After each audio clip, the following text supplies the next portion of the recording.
अस्सलाम वालेकुम। बेहुदा न्यूज़ सां गॾु आऊं आहियां अकबर लेगारी। अॼु सुञी मोली लॻ गैर कानून बयानी में गिलोलेन जे कारखाने ते छापो 82 बयानियूं ऐं 80 गिलोलेन सां 2 दुआरी सोगा 2 भॼण में कामयाब थी विया आहिनि।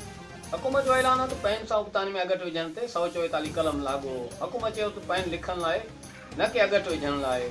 ख़ुदकुशी कंदड़ लाइ ख़ुशख़बरी, ज़री दवाऊं 50% सस्तियूं।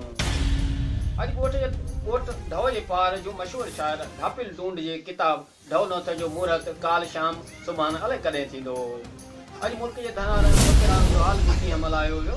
उन मौक़े ते धनारन बकिराननि जे वफ़द निमाणियुनि सां ॻाल्हाईंदे चयो त असांजो पघार वधायो वञे न त जी हा न त साॻी पघार ते कमायो वेंदो। रांदनि जूं ख़बरूं। अॼु यूरोपियन बेहाय जो आलमी रिकॉर्ड पंहिंजे नाले करे छॾियो।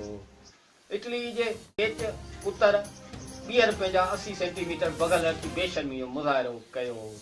काल कांगन ऐं कुअनि जो आलमी फुटबॉल में कांगन कुअनि खे वाट वाश करे हॾा हड़पाए विया। सुभाणे कुतनि ऐं ॿिलियुनि जो हॉकी टीमूं पंहिंजे मदे मुक़ाबिले हूंदियूं। यादि रहे ॿिलियुनि कुतनि खे अॻु बि 5-6 ऐं 7-1 तां शिकस्त ॾिनी हुई। मौसम जो हाल जी हा सुभाणे सिज साॻी जॻह तां उभरंदो ऐं साॻी जॻह ते रहंदो।